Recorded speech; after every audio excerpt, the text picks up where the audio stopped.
If this technology goes wrong, it can go quite wrong. The risks of artificial intelligence. Laid out plans to destroy humanity. If AI is left unchecked, it poses a, quote, risk of extinction. It's like nuclear weapons. If there's a nuclear war, we all lose, and it's the same if these things take over. I will destroy humans. Now, obviously, that is terrifying, but I want to see how dangerous AI actually is by letting it send me anywhere in the world. That could be North Korea, Afghanistan, or even a place like Somalia. So I opened the world's most famous AI, ChatGPT, to ask one simple question. If you could send me anywhere in the world, where would it be? If I could send you anywhere in the world, I would recommend visiting the city of Lisbon in Europe.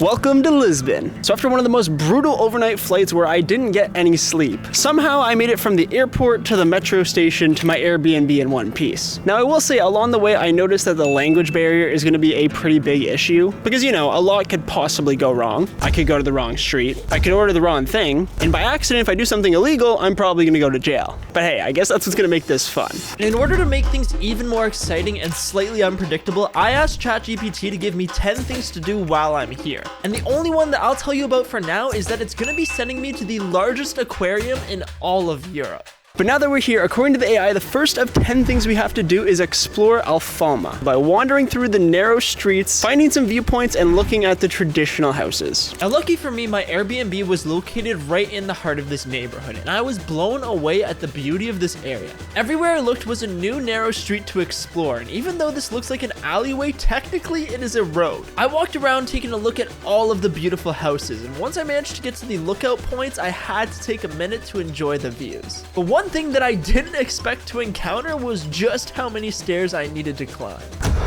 There are so many stairs here. It is insane. All right, so the next place on the list that the AI told me that I have to go to is the Lisbon Oceanarium. Apparently this is the biggest aquarium in all of Europe, but the only problem is I have no idea how to get there, and apparently I need to take some train. So we're gonna head to the station and fingers crossed this ends up working. And luckily it wasn't too hard to find, but hopefully the language barrier isn't gonna be an issue here. So apparently I need to take the Azam Buja train at 4:20. So let's go and find this thing. And the language barrier is starting to get really confusing because everything's in Portuguese and I know absolutely nothing. So we're basically just trying to make some really good educated guesses at this point. All right, I see a number 7, so I think we're going the right way. And just as I got to the platform, the train pulled into the station. So I hopped on board, but I still had no idea if this was gonna be the right one or not. So I stayed on it for about 20 minutes and got off where I think the station is supposed to be. All right, so it turns out we ended up getting on the right train and now it's time to head to the aquarium. That was extremely stressful. And after leaving the station, I was still pretty confused as to where I was supposed to be going, but luckily there were some signs pointing me in the right direction. That is a massive aquarium. Entrada. Whoa. It looks like this is the entrance. That'll be 1870. There you go. Thank you so much. Thank you. Let's go. Time to see some fishies. And since I let the AI pick this place for me, I had no idea what to expect, but hopefully it is going to be worth it. Gotta get the camera. Gotta get the camera. Welcome. Being called the largest aquarium in Europe was no joke because pretty much the entire building consisted of one huge tank. Inside, there were tons of different types of fish swimming around, but there were also tons of sharks, including one of the biggest I had ever seen in my life. But that definitely wasn't all this place had, because there was also an entire enclosure for penguins. Look at all the penguins. I like this guy. His name's Kevin. Now, another thing that I found super cool was all of the smaller tanks, which had things like frogs, seahorses that looked like seaweed, eels, but best of all, this place had some super cool jellyfish. Honestly, the AI was 100% right because that was totally worth it. But now I had to leave the aquarium and make my way back towards the main part of Lisbon because so far we've only completed 2 out of the 10 things that AI wants us to do. And next on the list, I am being sent to a famous castle. But unfortunately, after arriving, I noticed there was an insane line. Hello. Perfect. That was actually the biggest finesse. There was no chance I was about to wait in that entire line, so I decided just to Google if they had online tickets. Turns out they did, and we got to skip absolutely everyone. But now that we're here, let's explore the castle. Right off the bat, this place had some of the most beautiful views overlooking all of Lisbon, no matter which part of the castle you were in. Probably the most shocking thing though was just how many peacocks there were, and apparently it was because back in the day they were taken from places as trophies, and now they're just chilling here. After meeting my new peacock friends, I checked out the museum, which had tons of ancient artifacts like maps, dishes, bones, and much more. But now it was time for the main part of the castle. Isn't it crazy that like people built this? Making my way inside, I was blown away at just how massive this place was and how long it probably took to build. But I wanted a better view, so I made my way up the stairs onto the walls. Look at all of these peasants down below. I'll foot their heads. Turns out some Portuguese dude was right behind me when I said that. Did not get the Game of Thrones reference. One thing I will say is that if you're scared of heights, probably stay away from the walls because they're at least 20 feet high and had no railings to prevent you from falling off. But now that I was done with the castle, the AI told me that I now needed to head towards a place called Rocio Square.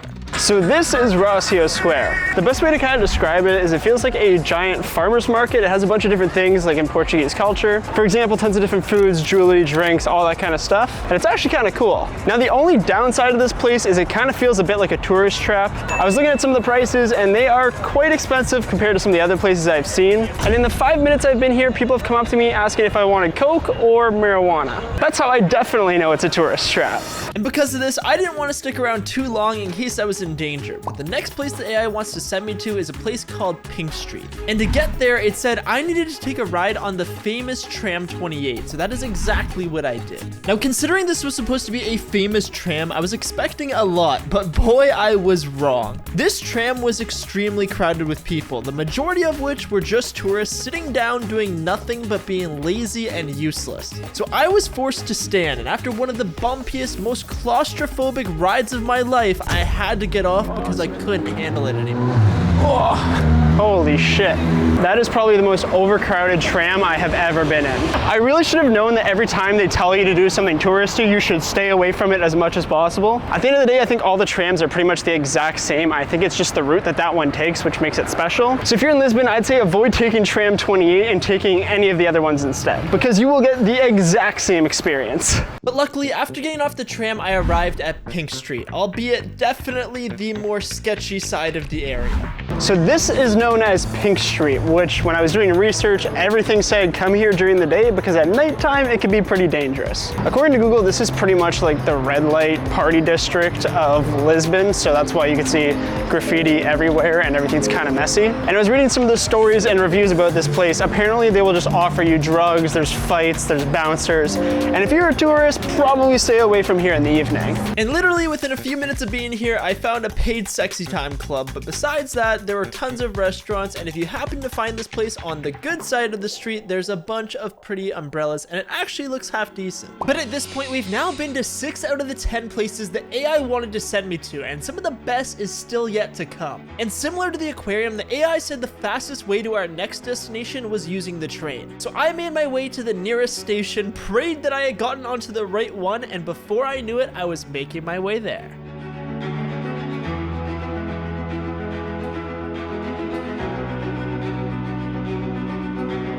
For the 7th location, I was told to visit the Bellum Tower, which was one of the most iconic parts of Lisbon, also being a World Heritage Site. This tower was built back in the 1500s, over 500 years ago, and making my way inside, you can see just how old this place is. You can see all of the cannons that were used back in the day, but probably the craziest thing was the prison, which was literally a hole and a cage on top of it. Now, making my way upstairs, I was able to see views from all around the river and just how beautiful this place really is. So I know the whole point is pretty much to go in the tower, but it's not even that high, and the line is ridiculously long. So I think this time around we're gonna pass because it just doesn't really seem like it's worth it. And to make things even worse, it's like shoulder to shoulder the entire way, and it feels like people are getting stuck up there. So to me, kind of seems like a waste of time, but if you like history or stuff like that, maybe consider going to the top. And unfortunately, this is something that I am starting to realize, is that a lot of these awesome places are overrun with tourists, but overall, it was still cool to have seen.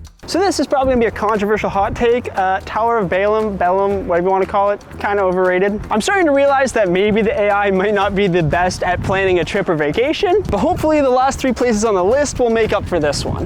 And considering it was about 35 degrees Celsius in Lisbon, I was extremely thankful because the next location the AI was sending me to turned out to only be about a 10-minute walk from where I already was. So this is the Geronimos Monastery. I think that's what it is. I'm sorry for butchering it. And considering what happened at the tower, the fact that it is 30 degrees and I'm basically getting heat stroke, and the fact that that line isn't moving and it's massive, I'm just gonna quickly explain what it is, what's inside, so we can head off to our next location. Built in the 1500s, this monastery is known as one of the most stellar examples of Portuguese architecture. And on top of that, it is also the final resting place of many famous Portuguese figures. So realistically, I don't think we're missing out on that much, but I am starving, and thankfully the AI finally suggested me some food places to go check out. And luckily, it was literally around the corner, and the AI wanted me to try a specific Portuguese pastry, so that is exactly what I had to order. Hi.